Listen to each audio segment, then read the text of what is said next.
चलिए बेटे, आज हम आपका सेकंड बुक का फर्स्ट चैप्टर स्टार्ट कर रहे हैं, integration, which is the most important chapter after differentiation. क्या है integration? A function f(x) is called antiderivative or integral of a given function f(x) if differentiation of capital F(x) is equal small f(x). यानी कि this particular function f(x) is said to be antiderivative or integral of this particular function small f(x) if this particular function is derivative of this one। यानी देखो just opposite हो गया derivative का, differentiation का।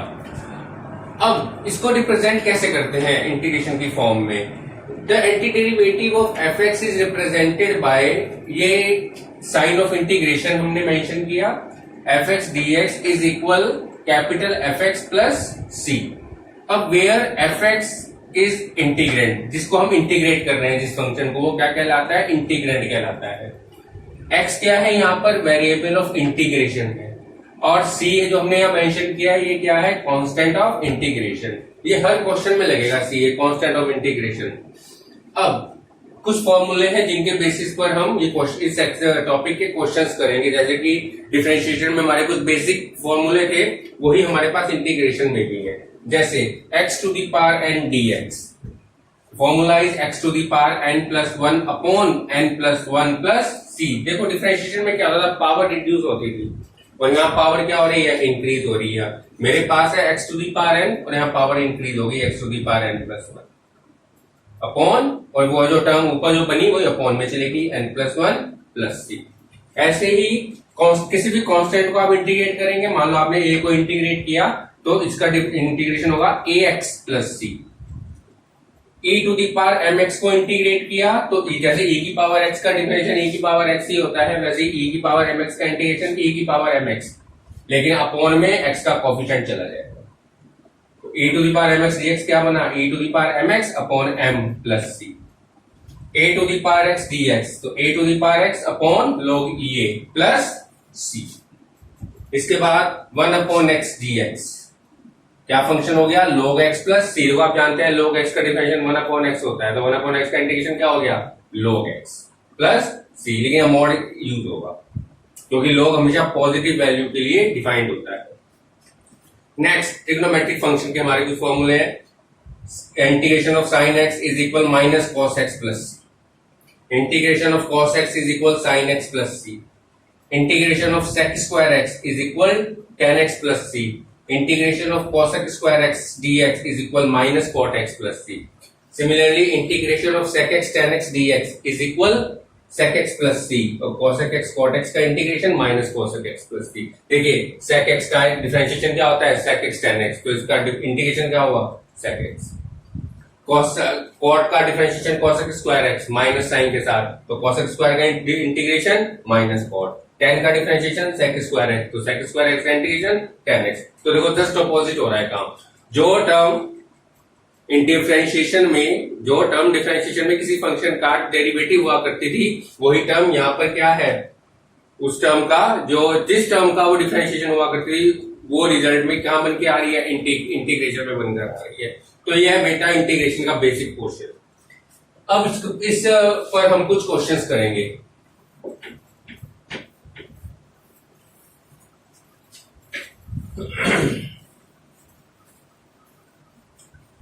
बहुत ही simple question करवाऊंगा पहले आपके एनसीईआरटी से ही। जैसे आपका एनसीईआरटी में क्वेश्चन नंबर है हमारे पास, ऐसे पहला ही क्वेश्चन है sin 2x dx। अब हमें इसको इंटीग्रेट करना है, sin 2x dx। तो sin 2x dx क्या बन गया आपके पास? अब साइन का इंटीग्रेशन अभी आपने पढ़ा, साइन का इंटीग्रेशन क्या होता है? माइनस कॉस, तो आपने माइनस कॉस 2x मेंशन कर दिया है। साइन x का माइनस कॉस x, तो साइन 2x का माइनस कॉस 2x। और जो यहाँ पर x का कोफिशिएंट है क्या है? 2x। डिफरेंशिएशन में क्या होता था? 2x को आप डिफरेंशिएट करते थे और 2 इसके बराबर में चला जाता था, लेकिन इंटीग्रेशन में क्या होगा? डिफरेंशिएट करेंगे लेकिन वो टर्म कहां जाएगी? अपॉन में जाएगी। तो ये रिजल्ट आएगा minus cos 2x upon 2 plus सी। ये इस क्वेश्चन का इंटीग्रेशन हो गया साइन 2x का। ऐसे ही मान लो हमारे पास नेक्स्ट क्वेश्चन है, सपोज फिफ्थ क्वेश्चन है हमारे पास, sine 2x minus e to the power 3x।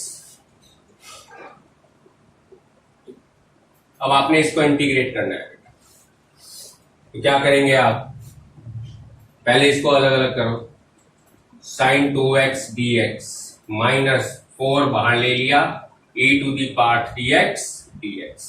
अब आपने इसको इंटीग्रेट करना है, और जब आप इसको इंटीग्रेट करते हैं तो साइन का ऊपर करके आए, ये किया हुआ है आपने, minus cos 2x upon 2 minus 4। अभी बताया था मैंने बेटे आपको e to the power mx का इंटीग्रेशन, क्या बताया था, e to the power mx upon m, और m क्या है यहाँ 3 प्लस c। लो ये इसका इंटीग्रेशन हो गया।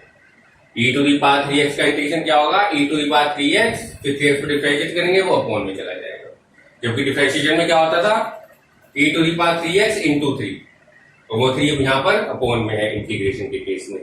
चलिए नेक्स्ट क्वेश्चन देखिए आप बेटे, बहुत छोटे छोटे क्वेश्चन है बेटा ये। जैसे क्वेश्चन नंबर 7 है आपका, क्या है, x square 1 minus 1 upon x square dx। अब इसको डिफरेंशिएट करना है बेटा। देखो यहाँ ये दो फंक्शन आ गए प्रोडक्ट में, ठीक है ना। अब प्रोडक्ट रूल तो हमने सीखा नहीं अभी, हमें तो डिफरेंशिएशन का प्रोडक्ट रूल पता है, इंटीग्रेशन में तो अभी तक हमने प्रोडक्ट रूल सीखा ही नहीं है। तो क्या करेंगे, इसको हम अंदर मल्टीप्लाई कर देंगे और इसको एक सिंगल फंक्शन बना लेंगे। बनाइए, एक्स स्क्वायर माइनस 1 dx। लो इसका इंटीग्रेशन बहुत आसान है। एक्स स्क्वायर का इंटीग्रेशन क्या होगा, एक्स की power n, x to the power n plus 1 upon n plus 1। तो एक्स स्क्वायर का क्या बना, x to the power 3 upon 3 minus x plus. इस तरीके से देखिए आप, बड़ी सिंपल क्वेश्चन है, कोई मुश्किल क्वेश्चन नहीं है, पहली एक्सरसाइज के डायरेक्ट फॉर्मूला पर है। चलिए नेक्स्ट क्वेश्चन देखिए आप, देखिए क्वेश्चन नंबर 11 भी क्या 12 देखिए आप, 11 पे आप अपने आप कर सकते हैं। देखिए 12th क्वेश्चन क्या है आपके पास, x cube plus 3x plus 4 upon root x dx।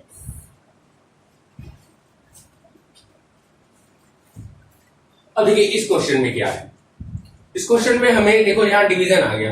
अब डिवीजन तो हमने सीखा नहीं, डिवीजन रूल तो हमारे पास नहीं है, तो यहां भी हम क्या करेंगे, इसको अलग अलग कर लेंगे हर एक टर्म को। हमने कर लिया x cube upon root x, 3x upon root x, 4 upon root x dx। अब अलग अलग किया इंटीग्रेशन को भी, x cube upon root x बेटे, ये देखो एक्स की पावर हाफ, तो एक्स क्यूब को एक्स की पावर हाफ से डिवाइड करो तो क्या बन के आता है, x to the power 5/2 dx। ये क्या बन गया, 3x to the power half dx, और ये क्या बना, 4x to the power minus half dx। तो रिजल्ट क्या बनकर आया आपके पास बेटा, देखो x की पावर n का फॉर्मूला लगना है सब में, तो सब में पावर 1 ऐड हो जाएगी, तो बन जाएगा 7/2 upon 7/2, 3x to the power 3/2 upon 3/2, और फिर plus 4x to the power 1/2 upon 1/2 plus. देखो प्लस की सब में लगना है, कांस्टेंट ऑफ इंटीग्रेशन, तो यहां से क्या आ गया, 2/7 x to the power 7/2 plus 3 से 3 cancel, 2x to the power 3/2 plus 8x to the power half plus. ये बेटे देखिए इस क्वेश्चन का आंसर हो गया। चलिए नेक्स्ट क्वेश्चन देखिए बेटा आप, 14 देखिए, 14 बहुत इजी है, 14 15 एक जैसे हैं। 1 minus x root x dx।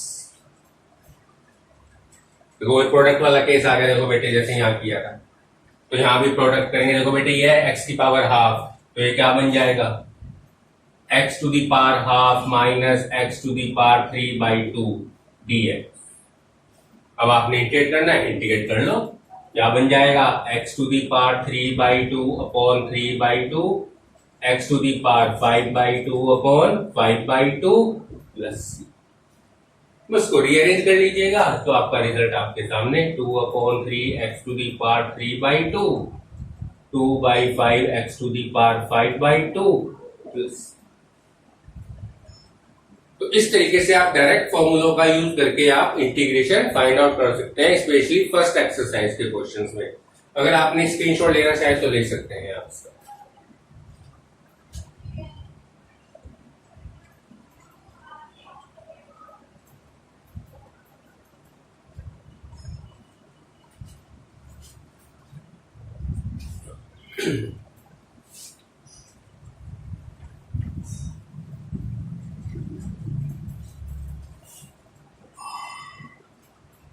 अब देखिए नेक्स्ट क्वेश्चन देखिए बेटा। देखिए क्वेश्चन नंबर 18। आपके पास क्या है sec x into sec x plus 10x dx। अब इसको इंटीग्रेट करना है आपने, बस कुछ भी नहीं करना है, उसको अंदर मल्टीप्लाई कीजिए sec square x sec x tan x। और देखो दोनों टर्म का आपको डायरेक्ट इंटीग्रेशन मालूम है। sec स्क्वायर x का इंटीग्रेशन क्या होता है tan x, और sec x tan x का क्या होता है sec x प्लस c। हो गया क्वेश्चन। नेक्स्ट क्वेश्चन नंबर देखिए आप 19।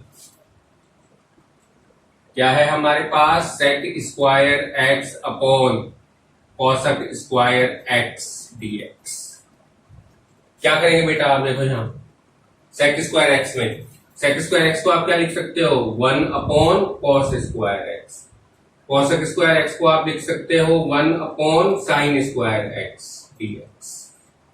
क्या बनकर आया बेटा आपके पास ये sin square x upon cos square x dx, यानी कि tan स्क्वायर x dx। अब लेकिन tan स्क्वायर x का तो इंटीग्रेशन आपके पास नहीं है, आपने और tan x का भी नहीं पढ़ा, tan स्क्वायर x तो बहुत दूर की बात है। अब देखिए tan स्क्वायर x के लिए आप एक आइडेंटिटी जानते हैं बच्चों, sec square x minus 1 dx। बस अब आपने जब ये आइडेंटिटी यूज कर ली है तो आप दोनों टर्म का डायरेक्ट इंटीग्रेट कर सकते हैं।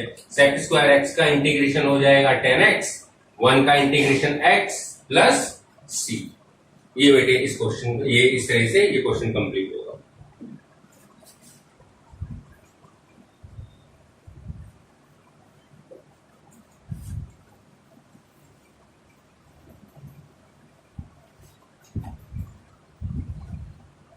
चलिए बेटा क्वेश्चन नंबर 20 भी देख लीजिए।